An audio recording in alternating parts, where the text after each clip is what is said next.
ഇറാനിൽ ഇസ്രായേലിന്റെ ആക്രമണം ഉണ്ടാകുന്നു. അതിനു പിന്നാലെ അമേരിക്കയും സംയുക്തമായാണ് ഈ ആക്രമണം നടത്തിയതെന്നുള്ള റിപ്പോർട്ടുകൾ സ്ഥിരീകരണം ട്രംപിന്റെ ഭാഗത്തു നിന്നുണ്ടാകുന്നു. ആശങ്കയിലാണ് ലോകരാജ്യങ്ങളെല്ലാം തന്നെ വല്ലാതെ ആശങ്കപ്പെടുന്ന ഈ സാഹചര്യത്തിൽ ഇറാൻ ഇപ്പോൾ തിരിച്ചടിച്ചു എന്ന വിവരം വരുന്നു, തിരിച്ചടി തുടങ്ങിയിരിക്കുന്നു എന്ന വിവരം വരുന്നു.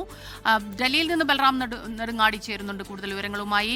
ബൽറാം, ഇത്രയും നേരം ഇറാന്റെ ഭാഗത്തു നിന്ന് അത്തരത്തിലുള്ള പ്രതികരണങ്ങളൊന്നും വന്നിരുന്നില്ല. പക്ഷേ ഇപ്പോൾ ഇറാൻ ആക്രമണം തുടങ്ങിയിരിക്കുന്നു, തിരിച്ചടി തുടങ്ങിയിരിക്കുന്നു എന്നുള്ള വിവരം വരുന്നു. ഏത് രീതിയിലാണത്?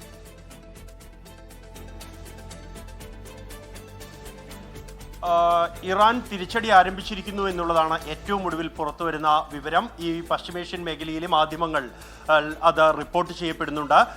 ഈ ആദ്യ രണ്ട് ഘട്ട ആക്രമണം ഉണ്ടായതിന് തൊട്ടു പിന്നാലെ തന്നെ ഇറാന്റെ MiG-39 യുദ്ധവിമാനങ്ങൾ ടെഹ്റാനിൽ പ്രതിരോധ സംവിധാനം ഒരുക്കിയിരുന്നു.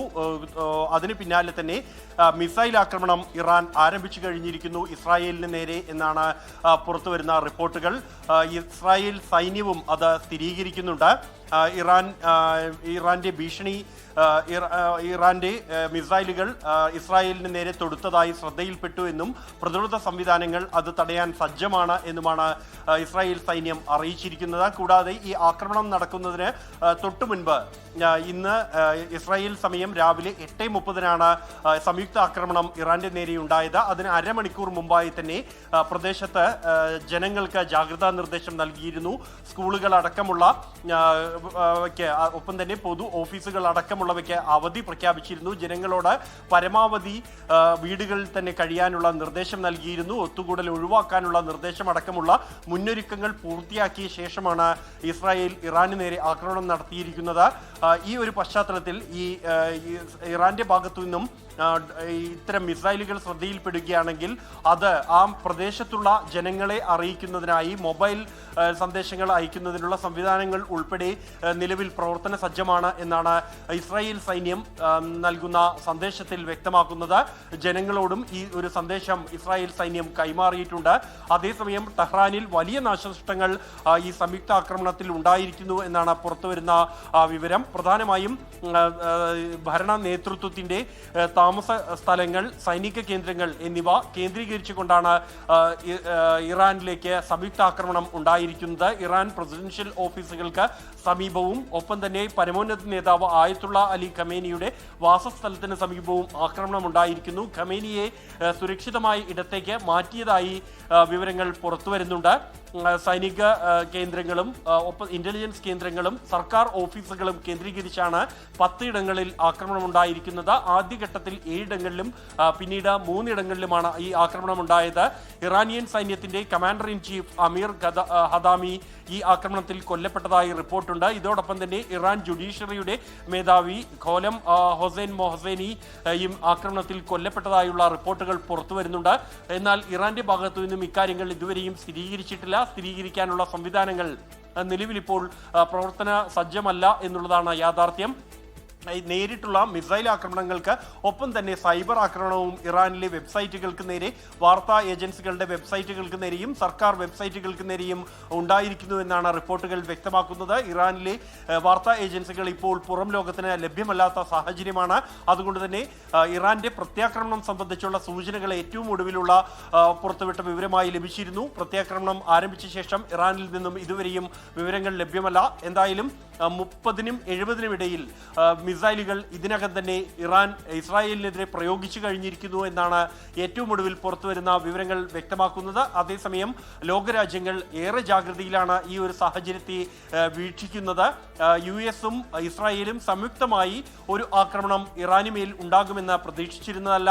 ഒരു സമ്മർദ്ദ തന്ത്രം മാത്രമായിരിക്കും, ഒരു സമ്മർദ്ദ നീക്കങ്ങൾ മാത്രമായിരിക്കും കഴിഞ്ഞ ദിവസങ്ങളിലുണ്ടായ സൈനിക നീക്കം, പടക്കപ്പലുകളുടെ നീക്കം എന്നിവയായിരുന്നു ലോകം വിലയിരുത്തിയിരുന്നത്. എന്നാൽ അതിനപ്പുറത്തേക്ക് യുദ്ധത്തിലേക്ക് കാര്യങ്ങൾ നീങ്ങുകയാണ് എന്നുള്ളത് തന്നെയാണ് ഇപ്പോഴത്തെ ഈ ഒരു സാഹചര്യം വ്യക്തമാക്കുന്നത്. യെസ്, ബൽറാം നെടുങ്ങാടിയാണ് വിവരങ്ങൾ നൽകിക്കൊണ്ടിരിക്കുന്നത്. ബൽറാം പറഞ്ഞതുപോലെ തന്നെ ഇറാൻ ആക്രമണം തുടങ്ങിയിരിക്കുന്നു. അക്കാര്യം ഇസ്രായേൽ സൈന്യം തന്നെ സ്ഥിരീകരിക്കുന്നുണ്ട്. അതുകൊണ്ട് തന്നെ ജനങ്ങളോട് അവിടുത്തെ കൃത്യമായിട്ട് സെക്യൂരിറ്റി ഉദ്യോഗസ്ഥർ നൽകുന്ന വിവരങ്ങൾ, മുന്നറിയിപ്പുകൾ, ജാഗ്രതാ നിർദ്ദേശങ്ങളെല്ലാം കൃത്യമായി പാലിക്കാൻ പറയുന്നു. മിസൈലുകൾ നിർവീര്യമാക്കുന്നതിനുള്ള നടപടികളാണ് ഇപ്പോൾ അവിടെ നടക്കുന്നതെന്ന് സൈന്യം സ്ഥിരീകരിക്കുന്നുണ്ട്. മിസൈലുകൾ ഇറാൻ പല ഭാഗത്തു നിന്ന് മിസൈലുകൾ ഇസ്രായേലിന് നേരെ അയച്ചു എന്നുള്ള ഒരു സ്ഥിരീകരണം ഇസ്രായേൽ സൈന്യത്തിന്റെ ഭാഗത്തു നിന്ന് വന്നിട്ടുണ്ട്. ഈ രീതിയിൽ തന്നെ ഇറാൻ തിരിച്ചടിക്കുമ്പോൾ തീർച്ചയായിട്ടും സുഹൈൽ മുഹമ്മദ് കൂടി നമുക്കൊപ്പം ചേരുന്നുണ്ട്. സുഹൈൽ, നമ്മൾ ഭയന്നതുപോലെ അല്ലെങ്കിൽ ലോകരാജ്യങ്ങളെല്ലാം ഭയന്നതുപോലെ തന്നെയുള്ള കാര്യങ്ങളാണ് ഇപ്പോൾ സംഭവിച്ചുകൊണ്ടിരിക്കുന്നത്. ആദ്യം ഇസ്രായേലിന്റെ ആക്രമണം വരുന്നു, അതിനുശേഷം ട്രംപിന്റെ ആ ഒരു സ്ഥിരീകരണം എത്തുന്നു, സംയുക്ത സൈനിക ആക്രമണമാണ് നടക്കുന്നതെന്ന്. ഒപ്പം തന്നെ ഇപ്പോൾ ഇറാൻ തിരിച്ചടിക്കുന്നു. ഇറാനിൽ നേതാക്കൾ രണ്ടുപേരും, പ്രസിഡന്റും അയത്തുള്ള ഖമനയും രണ്ടുപേരും സുരക്ഷിതരെന്ന് പറയുമ്പോഴും ഇറാനിൽ വല്ലാത്തൊരു അരക്ഷിതാവസ്ഥ, ഒരു ഭീതി, അതോടൊപ്പം തന്നെ ആഭ്യന്തരമായി തന്നെ അവിടെ നിലനിൽക്കുന്ന വല്ലാത്ത സാമ്പത്തിക പ്രശ്നങ്ങളുണ്ട്, പ്രക്ഷോഭങ്ങളുണ്ട്. ആ നടുവിൽ നിൽക്കുന്ന ഇറാന് ഒരുപക്ഷേ ഒരു യുദ്ധത്തെ പ്രതിരോധിക്കാനുള്ള കഴിവ് എത്രത്തോളം ഉണ്ടാകുമെന്നറിയില്ല. പക്ഷെ ഒരു കാര്യം നമ്മൾ ഓർക്കണം, ആണവരാജ്യമാണ് ഇറാൻ. അതിന്റെ പേരിലാണ് ഈ കാണാവുന്ന ചർച്ചകളെല്ലാം നടന്നുകൊണ്ടിരുന്നത്. അപ്പോൾ തിരിച്ചടിച്ചാൽ അത് അത്ര ചെറുതാകില്ല എന്നുള്ള ഭീതിയും നിലനിൽക്കുന്നുണ്ട്. സ്മിത, ഇതുപോലെ സമാനമായ ഒരു സിറ്റുവേഷൻ നേരത്തെയും ഉണ്ടായതാണ്. അത് 2025 ജൂൺ മാസത്തിലാണ്. 13-ാം തീയതിയാണ് ഒരു രാത്രി ഈ പറഞ്ഞതുപോലെ ഇറാനിലേക്ക് ഇസ്രായേലിന്റെ ആക്രമണം ഉണ്ടാകുന്നത്. അവിടുന്ന് അങ്ങോട്ട് 12 ദിവസം നമ്മൾ കണ്ടതാണ്. ലോകം മുൾമുനയിൽ നിന്ന് മണിക്കൂറുകൾ, ദിവസങ്ങൾ നമ്മൾ എണ്ണി കഴിഞ്ഞതാണ്. കാരണം അത്രത്തോളം ഭീകരമായ ഒരു യുദ്ധാന്തരീക്ഷം അവിടെ സൃഷ്ടിക്കപ്പെട്ടതാണ്. പക്ഷേ അത് 12 ദിവസത്തിന് ശേഷം, അതായത് കൃത്യമായി പറഞ്ഞാൽ ജൂൺ 24 ആകുമ്പോഴേക്കും അതിലൊരു സീസ് ഫയറിലേക്ക്, വെടിനിർത്തൽ കരാറിലേക്ക് എത്തി. അവിടെ ശ്രദ്ധിക്കേണ്ട കാര്യം, അന്ന് ഈ വെടിനിർത്തൽ കരാറിന് നേതൃത്വം നൽകിയത് അമേരിക്കയും ഖത്തറും ചേർന്നാണ്. അതിന് പ്രധാനപ്പെട്ട കാരണം, ഇസ്രായേൽ ഇറാൻ ആക്രമിച്ചതോടെ അന്ന് രാത്രി തന്നെ ഇറാൻ ഇസ്രായേലിലേക്കും ആക്രമണം നടത്തി. ഇസ്രായേലിന്റെ അയൺ ഡോമുകൾക്കും പ്രതിരോധിക്കാൻ പറ്റാത്ത രീതിയിൽ ഇറാന്റെ മിസൈലുകൾ ഇസ്രായേൽ പതിക്കുകയും ചെയ്തു. പക്ഷേ അന്ന് രാത്രി തന്നെ സമാനമായ രീതിയിൽ ആക്രമണങ്ങൾ തുടർന്നപ്പോൾ അമേരിക്കയ്ക്കെതിരെ ഒരു പ്രതിരോധം എന്ന കണക്കെ ഖത്തർ എയർബേസുകളിലേക്ക് ഇറാൻ ആക്രമണം അയച്ചുവിട്ടു. അതോടുകൂടി ഖത്തറും അമേരിക്കയും ഇടപെട്ടാണ് അന്ന് ഇറാനും ഇസ്രായേലും നമ്മുടെ വെടിനിർത്തൽ കരാറിലേക്ക് എത്തിയത്. അത് ഞാൻ ഇവിടെ പറയാൻ കാരണം, പക്ഷേ ഇന്ന് അങ്ങനെ ഒരു സാഹചര്യം നിലവിലില്ല. കാരണം ഇസ്രായേൽ നടത്തിയ ആക്രമണത്തിന് അമേരിക്കയുടെ പൂർണ്ണ പിന്തുണ എന്ന് പറയുമ്പോൾ തുറന്ന യുദ്ധത്തിലേക്ക് അമേരിക്ക ഇസ്രായേലിനെ കൂട്ടുപിടിച്ച് പോയി എന്നുള്ളതാണ് നമ്മൾ വിലയിരുത്തേണ്ടത്. അതായത് അന്ന് നെഗോഷിയേഷനും പീസ് ഡീലിംഗിനും ഒക്കെ നേതൃത്വം നൽകിയ അമേരിക്ക എന്ന ഫാക്ടർ ഇന്ന് പൂർണ്ണമായും ഇറാനെതിരെ നിന്നുകൊണ്ട് ഇറാൻ ആക്രമിക്കുന്ന ഘട്ടത്തിലേക്ക് കാര്യങ്ങൾ നീങ്ങിയിരിക്കുന്നു. അതുകൊണ്ട് തന്നെ തൽക്കാലത്തേക്ക് ഒരു സമാധാന കരാർ എന്ന കാര്യത്തിലേക്ക് നമ്മൾ ഇപ്പോൾ ശ്രദ്ധ ചെലുത്തിയിട്ട് കാര്യമില്ല. കാരണം അതിന് സാധ്യമല്ല. ഇനി ഇറാന്റെ മുമ്പിൽ ഒരൊറ്റ ഡീൽ മാത്രമാണ് അമേരിക്ക മുന്നോട്ട് വയ്ക്കുന്നത്, ആണവ നിരായുധീകരണം. നേരത്തെ കഴിഞ്ഞ 3 വട്ട ചർച്ചകളിലും അമേരിക്ക ഈ ആവശ്യം ഉന്നയിക്കുമ്പോൾ അത് വാക്കുകൾ മാത്രം ഉന്നയിച്ച കാര്യമാണ്. പക്ഷേ ഇനി അങ്ങോട്ട് അമേരിക്ക അല്പം സമ്മർദ്ദത്തിലൂടെയാണ് കാര്യങ്ങൾ പറയുന്നത്. ഈ കണ്ട ആക്രമണത്തിന് പ്രതിരോധം എന്ന് കണക്കെ, അല്ലെങ്കിൽ ഇനി അങ്ങോട്ട് തുടരാക്രമണം ഉണ്ടാവാതിരിക്കാൻ നിങ്ങൾ നിർബന്ധമായും മസ്റ്റായും ആ കരാറിലേക്ക്, നിരായുധീകരണത്തിലേക്ക് എത്തണമെന്ന ഒരു അഡമന്റായ ഒരു ഡിസിഷനാണ് അമേരിക്ക പറയാൻ പോകുന്നത്. അതിന് മുന്നോടിയുള്ള ആക്രമണം തന്നെയാണ് ഇത്.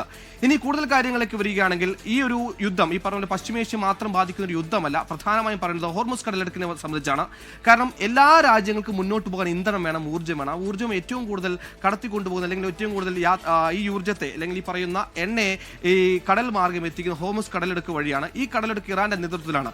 ഈ കടലെടുക്കിൽ ഒരു ബ്ലോക്കേഡോ അല്ലെങ്കിൽ സാങ്ഷനോ വന്നു കഴിഞ്ഞാൽ ഈ രാജ്യത്തേക്കുള്ള എണ്ണ കയറ്റുമതി മുഴുവൻ നിൽക്കും. അങ്ങനെ എല്ലാ ഇടങ്ങളിലും എണ്ണ വില കൂടും, എണ്ണയുടെ ക്ഷാമം ഉണ്ടാകും. അതുകൊണ്ട് തന്നെ പ്രാഥമികമായി തന്നെ എല്ലാ രാജ്യങ്ങൾക്കും ഇതിന്റെ പ്രത്യാഘാതങ്ങൾ തുടക്കത്തിൽ തന്നെ അനുഭവിക്കേണ്ടി വരും. പ്രത്യേകിച്ച് ഇറാൻ എന്ന രാജ്യവും ഇസ്രായേലും അമേരിക്കയും ചേർന്ന് ഏറ്റുമുട്ടുമ്പോൾ അതൊരു വലിയ കോൺസിക്വൻസ്, വലിയ പ്രത്യാഘാതങ്ങൾ ഉണ്ടാക്കും. ഇനി രണ്ടാമത്തെ കാര്യം പറയേണ്ടത്, തുടക്കത്തിലുള്ള പോലെ ഈ പറയുന്നത് പോലെ ഇസ്രായേൽ ഇറാൻ യുദ്ധം 2025 ജൂണിൽ ഉണ്ടായ സമയത്ത് ഇറാനും ഇസ്രായേലും ഒക്കെ ഏതാണ്ട് തുല്യശക്തികൾ എന്ന കണക്ക് നമ്മൾ വിലയിരുത്തിയാണ്. പ്രത്യേകിച്ച് ഇസ്രായേൽ അമേരിക്കൻ ബന്ധം ഉണ്ടാകുമ്പോൾ മാത്രമാണ് ഇസ്രായേൽ ഇറാനോളം തുല്യശക്തികളാണ്. പക്ഷേ ഈ ഒരു ഘട്ടത്തിലേക്ക് വരുമ്പോൾ ആഭ്യന്തരമായി തന്നെ ഇറാൻ ഒരുപാട് പ്രശ്നം അലട്ടുന്നുണ്ട്. ഒന്ന് അവരുടെ പണത്തിന്റെ മൂല്യത്തകർച്ചയാണ്. അതിനപ്പുറത്തേക്ക് ഈ ഖമനയുടെ ഭരണത്തെ പൂർണ്ണമായി തുടച്ചു നീക്കണം എന്ന് ആഗ്രഹിക്കുന്ന ഒരു വലിയ വിഭാഗത്തെ അമേരിക്ക അവിടെ സൃഷ്ടിച്ചിട്ടുണ്ട്. ഭരണവിരുദ്ധ വികാരം അവിടെ രൂക്ഷമാണ്. അതോടൊപ്പം തന്നെ രാജ്യത്തിന്റെ സാമ്പത്തിക സ്ഥിതിയും വല്ലാതെ മോശമാണ്. ഇപ്പോൾ വരുന്ന മറ്റൊരു വിവരം കൂടിയുണ്ട്.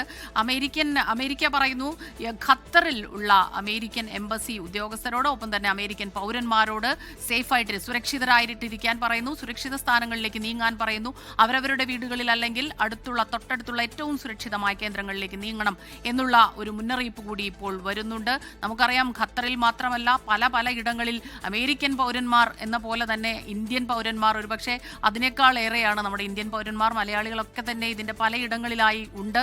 അതുകൊണ്ട് തന്നെ ഒരു യുദ്ധം വരുന്നു എന്ന് പറയുമ്പോൾ നമ്മളെ എല്ലാവരെയും സാധാരണക്കാരെയും ബാധിക്കുന്ന ഒരു പ്രശ്നമാണ്. ഈ ആശങ്കയുടെ മുൾമുനയിൽ നിൽക്കുമ്പോൾ തീർച്ചയായിട്ടും ഓരോ സാധാരണക്കാരനും ഈ യുദ്ധം ഒഴിഞ്ഞു പോകണമെന്നുള്ള ആഗ്രഹം തന്നെയാണുള്ളത്. പക്ഷേ ഇറാൻ ഇപ്പോൾ തിരിച്ചടിക്കാൻ തുടങ്ങിയിരിക്കുന്നു എന്ന വല്ലാതെ ആശങ്കപ്പെടുത്തുന്ന ഒരു വിവരം കൂടി ഏറ്റവും പുതുതായി വരുന്നുണ്ട്. ലോകത്തെവിടെയായാലും ഏത് സമയത്തും 24 വാർത്തകളും ഓഗ്മെന്റഡ് റിയാലിറ്റി പാക്കേജുകളും എക്സ്പ്ലെയിനറുകളും വിശദമായി കാണാൻ ഞങ്ങളുടെ യൂട്യൂബ് ചാനൽ നിങ്ങൾക്ക് സബ്സ്ക്രൈബ് ചെയ്യാം.